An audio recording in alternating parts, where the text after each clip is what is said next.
الحمد لله الحمد لله وكفى والصلاة والسلام على سيد الأنبياء والمرسلين أما بعد فأعوذ بالله من الشيطان الرجيم بسم الله الرحمن الرحيم رب اشرح لي صدري ويسر لي أمري واحلل عقدة من لساني يفقه قولي واجعل لي وزيرا من أهلي رب يسر ولا تعسر وتمم بالخير آمین یا رب العالمین۔ لیں جی، سب سے پہلے ہم دہرائی کر لیتے ہیں۔ لحن جلی کی ہم نے چار غلطیاں پڑھی تھیں۔ پہلی غلطی کیا ہے؟ مخارج کے اعتبار سے ایک حرف کو دوسرے حرف سے بدل دینا، جیسے قاف کی جگہ پہ کاف کو پڑھ دینا یا ہا کی جگہ پہ ہا کو پڑھ دینا۔ اسی طرح لحن جلی کی دوسری غلطی حرکات و سکنات کو آپس میں بدل دینا، جیسے انعمتا، تا کے اوپر زبر ہے، اس کے اوپر اگر ہم پیش لگا دیں گے تو معنی بدل جائے گا۔ انعمتا کی بجائے انعمتو پڑھ لیں گے تو معنی بدل جائے گا۔ تیسری غلطی کیا ہے؟ کسی حرف کو بڑھا دینا یا بیجا کھینچ دینا، جیسے لام زبر لا ہے تو اس کو اگر ہم بڑھا دیں گے تو یہ بن جائے گا لام زبر لا، اپنا لام زبر الف لا۔ لا کا مطلب یقیناً اور لا کا مطلب نہیں، اتنا فرق پیدا ہو جاتا ہے۔ چوتھے نمبر کی غلطی کیا ہے؟ کسی حرف کو کم کر دینا، جیسے جعلنا۔ جعلنا ایک لمبا کیا ہوا حرف ہے جس کا معنی ہم نے بنایا، اور جعلنا اگر ہم اس کو لمبے کیے ہوئے حرف کو اگر ہم کم کر دیتے ہیں اور جعلنا پڑھ دیتے ہیں تو معنی بدل جائے گا۔ جعلنا کا مطلب ان سب اور تو نے بنایا۔ تو چار قسم کی غلطیاں ہیں۔ پہلی غلطی کیا ہے؟ کسی حرف کو دوسرے حرف سے بدل دینا۔ دوسری غلطی کسی حرکت کو دوسری حرکت سے بدل دینا۔ تیسری غلطی کسی حرف کو بیجا لمبا کر دینا، اور چوتھی غلطی کسی حرف کو کم کر دینا۔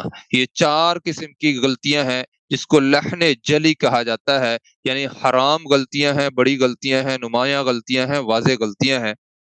تو ان کو ہم نے دور کرنے کی مستقل کوشش کرنی ہے، اور اگر ہم نے یہ عمل مطلب جاری رکھنا ہے، یعنی اگر اس کے اندر تصحیح کرنی ہے تو قرآن مجید کی تلاوت کا معمول بھی ہمارے لیے لازم ہے۔ روزانہ کی تلاوت اس چیز کے لیے بہت ضروری ہے۔ اگر کوئی بندہ یہ خالی کورس کر لیتا ہے، تلاوت نہیں کرتا، تو اس کا مطلب ایسے ہے جیسے ایک تیراک کو تیراکی سکھا دیں لیکن اس کو پانی میں نہ اتاریں۔ پانی میں جب تک نہیں اترے گا تیراکی نہیں سیکھے گا۔ تو یہ بہت ضروری ہے، جو بھی ہم سیکھتے ہیں اس کی پریکٹس ہونا بہت ضروری ہے۔ پھر ہم نے پڑھا تھا حروف کی تعداد یا تو 28 ہے یا پھر 29 ہے۔ اس کے بعد میں نے آپ کو بتایا تھا کہ جن حروف کو ہم بڑی یہ کے ساتھ ادا کرتے ہیں ان حروف کو الف کے ساتھ عربی کے اعتبار سے پڑھا جاتا ہے۔ اس کے بعد ہم نے حروف کے مخارج شروع کیے تھے۔ الف واو یا، میں نے آپ کو بتایا تھا کہ یہ بحالت حروف مدہ جوف دہن یعنی منہ کے خلا سے ادا ہوتے ہیں۔ اور اس کے بعد 3 حروف ہیں، تا، دال، قا۔ زبان کی نوک اوپر والے دونوں دانتوں کی جڑ سے جب لگتی ہے تو یہ 3 حروف ادا ہوتے ہیں۔ تا اور قا میں فرق کیسے کریں گے؟ تا کو باریک کر کے پڑھیں گے اور قا کو موٹا کر کے پر کر کے پڑھیں گے، لیکن ہونٹ گول نہیں کریں گے۔ اس چیز کا خاص خیال رکھیں گے، سامنے شیشہ رکھیں گے تو واقعتاً واضح پتہ چلے گا۔ اس کے بعد 3 حروف ہیں، ثا، ذال، وا۔ ثا، ذال، وا۔ ثا، ذال، وا۔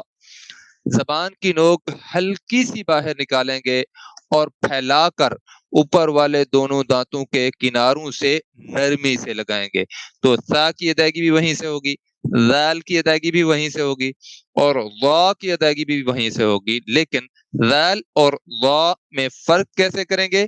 ذال کو باریک کر کے پڑھیں گے اور وا کو پر کر کے موٹا کر کے پڑھیں گے، منہ بھر کر پڑھیں گے تو یہ پر پڑھی جائے گی۔ اچھا جی، اس کے بعد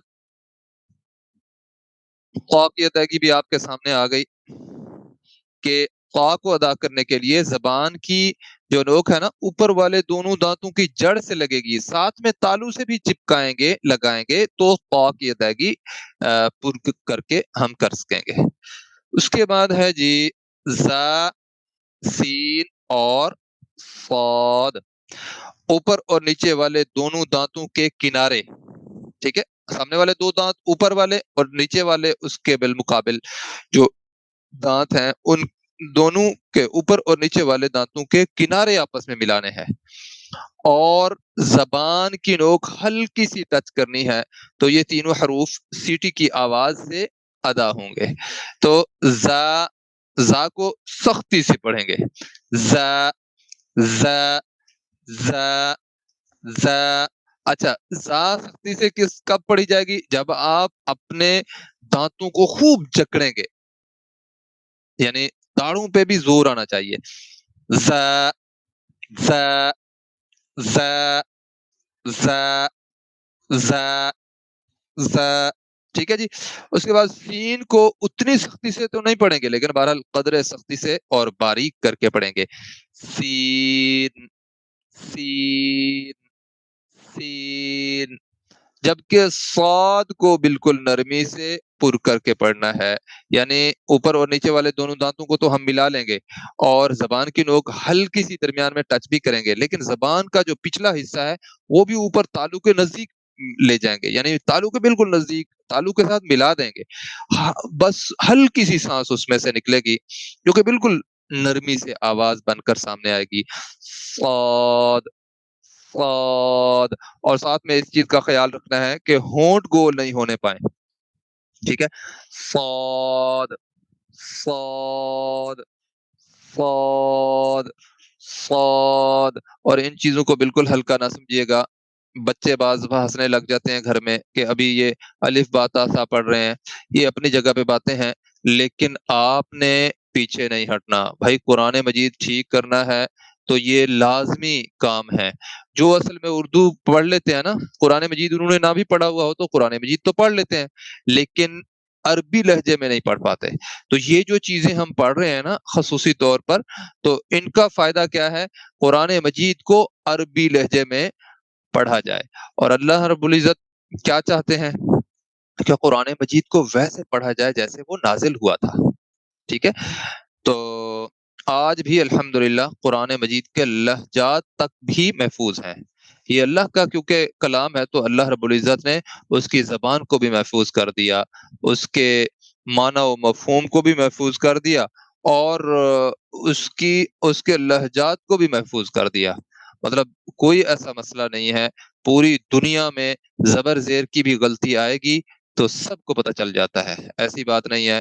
آپ کے سامنے ہے، دنیا میں بڑی کوششیں ہو رہی ہیں کہ کسی طریقے سے قرآن مجید کو بدلا جائے، قادیانی کبھی اٹھاتے ہیں، کوئی ترجمہ کر رہے ہوتے ہیں، پتہ نہیں کیا کیا لوگ دنیا کر رہی ہے، کوئی جلانے کی کیفیات سامنے آ جاتی ہیں، یہ ساری چیزیں ہیں، اس کے باوجود یہ اللہ کا کلام ہے، اس نے اپنا یعنی اللہ رب العزت نے اپنے دین کو کا اتمام تو کرنا ہے نا، وہ ہر حال میں کرنا ہے، تو دنیا کی کوئی طاقت اس کو روک نہیں سکتی۔ ہاں، یہ الگ بات ہے کہ دنیا ہمیشہ لگی رہی ہے ان کاموں میں کہ یعنی حق کے راستوں کو بھی روکنے کی ہمیشہ کوشش کرتی رہی ہے، اور اس طرح جو ہے قرآن، اور یعنی صاحب سر مین سوچ تو دین کا قرآن ہے نا، تو اس کو بھی پوری کوشش سب نے کی ہے کہ اس کے مقابلے کی آیات بھی لائی جائیں اور اس کے اندر تحریف بھی کی جائے، اور یہ جو مرضی کرتے رہیں، بہرحال اللہ رب العزت نے اس کی حفاظت کا ذمہ لیا ہوا ہے، جو مرضی ہو، ہمارا ایمان ہے اس کے ساتھ کچھ بھی نہیں ہو سکتا، ٹھیک ہے جی۔ اب آپ دیکھیں اپنا حمزہ اور ہا، یہ کہاں سے ادا ہوتے ہیں؟ یہ اقصی حلق یعنی حلق کے آخری حصے سے، سینے کی طرف والے حصے سے یہ حمزہ اور ہا دونوں کی ادائیگی ہوتی ہے۔ اس کے بعد کیا ہے؟ عین اور ہا، عین ہا، یہ وسط حلق یعنی گلے کے درمیانی حصے سے ان جو ہے عین اور ہا کی ادائیگی ہوتی ہے۔ اب عین اور ہا کی ادائیگی ایک کسی حد تک بہرحال مشکل محسوس ہوتی ہے، تو ہا کو ادا کرتے ہوئے ہا پڑھا جاتا ہے۔ اس کو بھی آپ نے خصوصی توجہ کرنی ہے۔ اس کے لیے میں 2 ٹوٹکے آپ کو بتا دیتا ہوں۔ اگر وہ ٹوٹکے آپ لوگ کر لیں گے تو انشاءاللہ مجھے امید ہے کہ یعنی عین اور ہا کی صحیح ادائیگی کرنے میں مجھے پوری امید ہے کہ آپ کامیاب ہو جائیں گے۔ تو وہ کیسے ہوگا؟ جب گلے کے درمیان سے ہم ادا کرنے لگیں گے تو آپ اپنی انگلی گلے سے تھوڑا سا نیچے، یعنی درمیانی جگہ سے تھوڑا سا اس کے نیچے رکھ کر تھوڑا سا دبائیں، تو عین اور ہا کی ادائیگی آسان ہو جائے گی۔ دوسرا طریقہ یہ ہے کہ آپ ایسی کرسی پر بیٹھیں جس کی پیچھے جو ٹیکی ہوتی ہے نا وہ آپ کی گردن تک جا سکے، اور پھر آپ اپنے سر کو پیچھے کی طرف دھکیلیں تو گردن جو ہے نا وہ درمیان میں بینڈ ہو جائے گی۔ تو اس وجہ سے بھی عین اور ہا کی ادائیگی کرنا بہت ہی آسان ہو جائے گی۔ جب آپ کی پریکٹس ہو جائے گی نا، پھر آپ جیسے مرضی پڑھیں گے تو آپ کے لیے مشکل نہیں ہوگی، لیکن سٹارٹ میں یہ مختلف ٹوٹکے بھی آپ کو آزمانے پڑیں گے۔ تو عین اور ہا، عین نہیں پڑھنا ہم نے اور ہا نہیں پڑھنا، ٹھیک ہے؟ مثال کے طور پر ہا پڑھ لیتے ہیں تو یہ بھی ہا تو نہیں ہے نا، لیکن ہا بھی نہیں ہے۔ ہا کی ادائیگی واضح ہونی چاہیے۔ ہا، ہا، ہا، ہا، ہا، ٹھیک ہے جی؟ اور اس کے بعد عین، عین، عین، عین، عین، یہ جب تک آپ کی گردن والا جو وہ جو درمیانی حصہ ہے وہ ایسے پیچھے کی طرف دھکیل کر بینڈ نہیں کریں گے، اس وقت تک اس طرح کی کیفیت نہیں آئے گی۔ یا درمیان میں انگلی رکھ کر انگلی جو ہے نا سیدھی کر کے رکھیں گے، اس کی نوک نہیں لگانی اس جگہ پہ، اور اس طرح بھی دباؤ نہیں دینا کہ کہیں کھانسی ہو جائے، پھر یہ مشکل ہو جاتی ہے بعض دفعہ۔ کھانسی خود سے بندہ کر لے تو بعض دفعہ یہ ہوتا ہے وہ بڑھ بھی جاتی ہے، تو اس چیز کا خاص خیال رکھیے گا۔ بس درمیان میں سیدھی انگلی رکھ کے گلے کے درمیانی جگہ پہ اس سے تھوڑا سا نیچے، تو پھر آپ ادائیگی کرنے کی پوری کوشش کریں، اور اس کی اچھی پریکٹس بہت ضروری ہے۔ عین، عین، عین، عین، ہا، ہا، ہا۔ اچھا جی، اب ہم چلتے ہیں آگے۔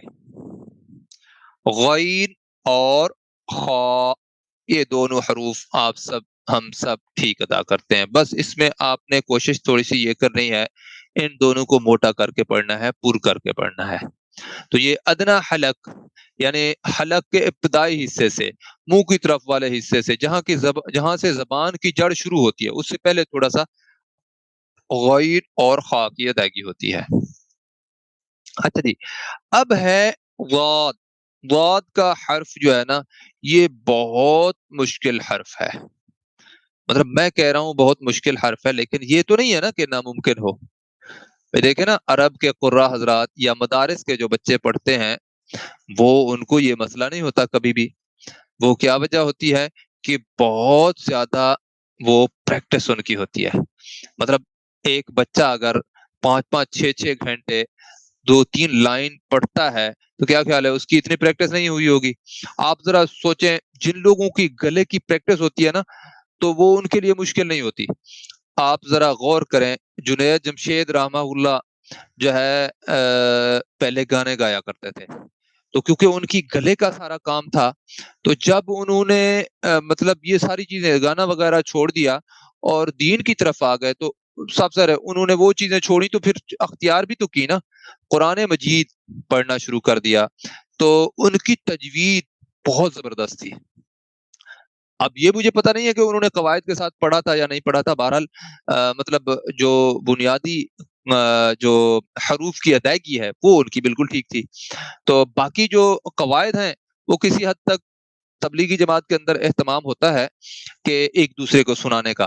اب وہ اگر ایکسپرٹس مل جائیں تو پھر قواعد بھی صاف ظاہر بتا دیں گے، لیکن اگر قواعد نہیں بھی بتاتے تو بہرحال حروف کی ادائیگی کافی حد تک وہاں پر بہتر ہوتی ہے۔ مجھے بھی اللہ تعالیٰ نے توفیق دی تھی، کچھ موقع ملا تھا، تو وہ یہ ہے کہ اس عمل سے میں گزرا ہوا ہوں، مجھے اندازہ ہے کہ وہاں پہ اگر کوئی بندہ جاتا ہے تو بہرحال یہ ان چیزوں کا خصوصی خیال رکھا جاتا ہے، اور وہ 1 to 1 ایک دوسرے سے سن رہے ہوتے ہیں اور اچھے طریقے سے تیار کر رہے ہوتے ہیں، پریکٹس کر رہے ہوتے ہیں، اور کسی کی پوری جماعت میں جو 8-10 لوگ ہوتے ہیں ان میں سے اگر کسی کی جو ہے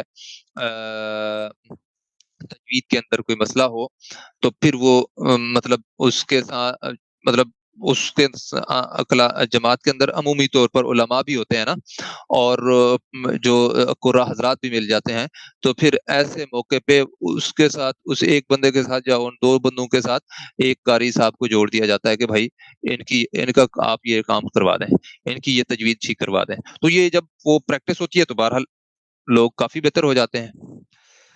واد کا جو حرف ہے نا جی، اس میں سب کے لیے مشکل ہوتی ہے، تو ادائیگی کی جگہ میں آپ کو بتا دیتا ہوں، طریقہ بھی آپ کو بتا دیتا ہوں۔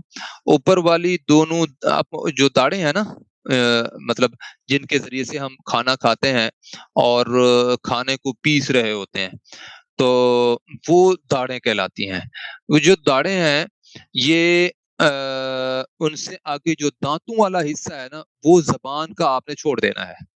زبان کا جو دانتوں والا حصہ ہے، یعنی آپ ایسا سمجھ لیں 1 انچ یا 1.25 انچ جتنی جو زبان کی نوک ہے نا وہ چھوڑ دیں، اس سے پیچھے جو حصہ ہے نا وہ دائیں سائڈ سے یا بائیں سائڈ سے زبان کا وہ حصہ اٹھائیں، اور اوپر والی جو داڑیں ہیں نا ان کے کناروں سے لگائیں گے تو ضاد کی ادائیگی بالکل ٹھیک ہوگی۔ لیکن یہ کرنا نا بڑا مشکل ہو جائے گا جب آپ کریں گے، آپ اس طرح کوشش کریں گے تو آپ کو پتہ بھی نہیں ہوگا آپ کی زبان کی نوک وہاں پہ آئی ہوئی ہوگی، کیونکہ زبان کی پریکٹس اتنی زیادہ ہے اور زبان اپنا کام خود ہی آٹومیٹکلی کرنا شروع کر دیتی ہے۔ تو اس کو آپ نے سب سے اگر ہم نے ٹھیک کرنی ہے تو پھر اس زبان کی بھی عادتیں ٹھیک کرنی پڑیں گی، ٹھیک ہے؟ اور اللہ کے رسول صلی اللہ علیہ وسلم نے کیا فرمایا تھا؟ اس زبان کو کی حفاظت کی ذمہ داری تم قبول کر لو اور میں تمہیں جنت کے گھر کی ضمانت دیتا ہوں۔ ایک زبان تھی، ایک انسان کی شرم کا، تو یہ دو چیزوں کی اللہ کے رسول صلی اللہ علیہ وسلم نے فرمایا کہ مجھے جو ہے ضمانت دے دو اور میں تمہیں جنت میں ایک گھر کی ضمانت دیتا ہوں۔ تو یہ جو زبان ہے نا جی، یہ اگر ہماری کنٹرول ہو جائے تو پھر ہمارے سارے مسئلے ہی حل ہیں۔ زبان ہمیں مطلب آپ وعد کی ادائیگی کرنے کے لیے کوشش کریں گے تو آپ کو پتہ چل جائے گا کہ بھائی زبان کے اندر کیا پاور ہے، اور ویسے بھی ہمیں پتہ ہے جب ہم بولتے ہیں تو اس کے اثرات پڑتے ہیں بہرحال۔ اچھا جی، اس کے بعد کیا ہے؟ قاف اور کاف۔ قاف حرف مستعلیہ ہے، اس کو پر کر کے موٹا کر کے پڑھیں گے۔ تو زبان کی جو جڑ ہوتی ہے نا وہ کوے سے متصل، آپ جب منہ کھولتے ہیں نا تو منہ کھولنے سے جب ہم دیکھتے ہیں تو اندر ایک ہمیں نپل سی نظر آتی ہے، تو اس کو کہتے ہیں کوا۔ تو اس کو زبان کی جڑ اور کوے کو جوڑتے ہوئے پیچھے جب ہم تالو کو لگاتے ہیں تو قاف کی ادائیگی وہیں سے ہوتی ہے۔ اس کی میں آپ کو شکل بھی دکھا دیتا ہوں، دیکھیں۔ قاف کی ادائیگی کے لیے زبان کی جو جڑ ہے نا یہ پیچھے کوے سے متصل جب تالو سے لگتی ہے تو قاف کی ادائیگی ہوتی ہے، لیکن کاف کی کیسے ادائیگی ہوگی؟ یہ جو گلائی ہے نا جب یہ ختم ہوتی ہے اور سیدھا تالو ہونا شروع ہو جاتا ہے نا، یہاں تک سیدھا ہوتا ہے بالکل تالو، تو اس جگہ سے اس کی ادائیگی ہونی ہے کاف کی۔ کاف اگر یہاں سے بھی ادا کریں گے نا تو آواز بدل جائے گی، قاف ہو جائے گا قاف، جبکہ پڑھنا کیسے ہے؟ کاف کیف۔ یہاں سے ادا کریں گے تو پھر کیاف ہو جائے گا کیاف، جب ہم جو اردو میں ہم بولتے ہیں کیاف، تو کہاں سے ادا کرنا ہے؟ اس جگہ سے، کاف کاف قاف کاف قاف کاف۔ اب آپ لوگوں کو اگر یہاں تک کوئی بات سمجھ نہ آئی ہو تو آپ لوگ سوال لکھ کر مجھے بھیج سکتے ہیں ابھی اسی وقت، ٹھیک ہے؟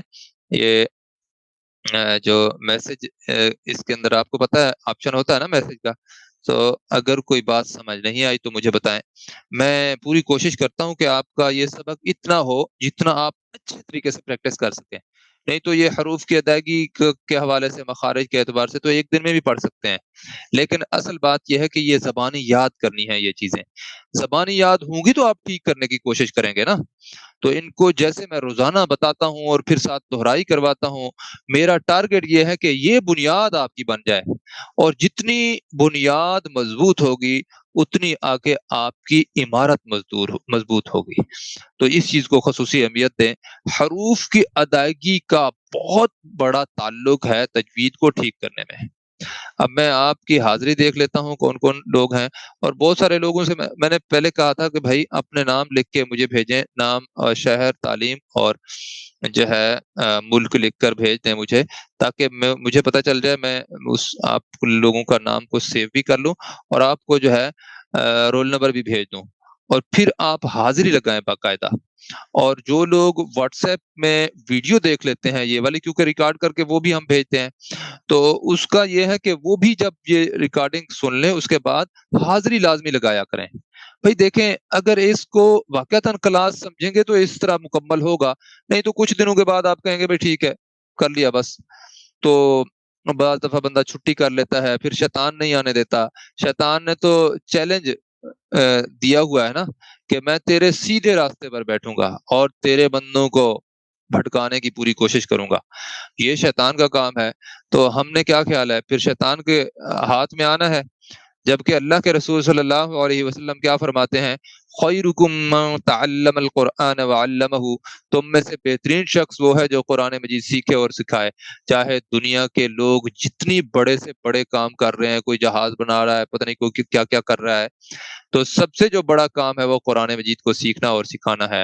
اور اللہ رب العزت فرماتے ہیں کہ قرآن مجید کو تھامنے کی بنیاد پر ہم لوگوں کو عزت عطا فرماتے ہیں اور عروج عطا فرماتے ہیں، اور جو قرآن مجید کو چھوڑ دیتے ہیں پھر ہم ان کو ذلیل و خوار کر دیتے ہیں۔ اور آج امت مسلمہ کا حال آپ سب کے سامنے ہے۔ اللہ تعالی ہم سب کے لیے آسانیاں پیدا فرمائے۔ میرے خیال میں آپ سب کو یا تو جھجک ہے یا ساری باتیں سمجھ آ جاتی ہیں۔ آپ لوگ سوال کرنے سے بہت زیادہ گریز کرتے ہیں، تو یہ پھر صاف ظاہر ہے جو چیز رہ جائے گی، جو کنفیوژن رہ جائے گی، وہ بڑی خطرناک کیفیت ہے۔ تو اس چیز کے حوالے سے اگر کوئی بات سمجھ نہ آئے تو ضرور پوچھا کریں، اس میں جھجک کرنے کی، کسی قسم کی فکر کرنے کی ضرورت نہیں ہے۔ اچھا جی، ٹائم تقریباً ہمارا مکمل ہونے لگا ہے، آج ہم یہیں پہ ہی اختتام کریں گے۔ جی، ماشاء اللہ، بہت اچھے جی۔ یہ بنیادی قواعد آپ کو سارے آ جائیں گے انشاءاللہ، اور ان کو اگر آپ لوگوں نے فالو کر لیا تو قرآن مجید انشاءاللہ ایسے پڑھیں گے جیسے پورا حضرات پڑھتے ہیں، اور باقاعدہ آپ لوگ ایسے سمجھیں کہ آپ قاری حضرات یا قاریہ آپ بن رہے ہیں۔ ٹھیک ہے، تو یہ ایسے نہیں ہے کہ یہ ہم بس ایسے کر رہے ہیں، بس ایک یہ کورس ہے جیسے عمومی طور پر لینگویجز کے کورس کیے جاتے ہیں اور بس پری کورس کر لیا، بات ختم۔ نہیں، یہ تو ہماری زندگی کا مقصد ہے۔ قرآن مجید کو ٹھیک کر کے پڑھنا ہماری لازمی ضرورت ہے۔ یہ اللہ کا کلام ہے، اتنی بڑی ہستی کا کلام ہے۔ اللہ رب العزت فرماتے ہیں اگر ہم اس قرآن کو پہاڑ پر نازل کر دیتے تو وہ ریزہ ریزہ ہو جاتا۔ یہ وہ کلام ہے جو ہمارے سینوں میں اللہ رب العزت نے محفوظ کر دیا ہے۔ ہمارے بچے چھوٹے چھوٹے ہوتے ہیں، وہ حافظ بن جاتے ہیں، تو یہ کوئی چھوٹی بات نہیں ہے۔ اس کلام کو ہم نے سیکھنا ہے، پھر اس کو سمجھنا ہے، پھر اس پر عمل کرنا ہے، پھر دوسروں تک پہنچانا ہے، پھر پوری کوشش کرنی ہے کہ اس کا نظام بھی ہم اپنے اوپر بھی لاگو کریں اور ہمارے ملکوں پر، پوری دنیا پر بلکہ نظام لاگو ہو جائے۔ اور میں آپ کو ایک خوشخبری سنا کر بات کر مکمل کروں گا کہ خوشخبری یہ ہے کہ اس قرآن کا نظام قیامت سے پہلے ایک دفعہ ضرور پوری دنیا پر لاگو ہونا ہے، چاہے خوشی سے کوئی قبول کرے یا پریشانی سے قبول کرے۔ یہ تقریباً ہر مسلمان کو پتہ ہے، لیکن یہ بات ہمیں مستقل بار بار یاد کرتے رہنی چاہیے۔ دیکھیں کیسے اللہ رب العزت کے خزانے ہیں، کیسے اللہ رب العزت کا نظام ہے، جب چاہتا ہے اللہ رب العزت جو ہے پلٹ دیتے ہیں معاملات کو۔ تو آج ہم یہیں پہ اختتام کریں گے۔ سبحانک اللہم و بحمدک، اشہد ان لا الہ الا انت، نستغفرک و نتوب الیک۔ آپ سب سے گزارش یہ ہے کہ جن کے رول نمبر مل چکے ہیں وہ اپنی حاضری لگائیں، اور جن کے رول نمبر نہیں ملے وہ میرے سے رابطہ کر کے رول نمبر لے لیں، اور اس میں غفلت بالکل نہ کریں۔ السلام علیکم ورحمۃ اللہ وبرکاتہ۔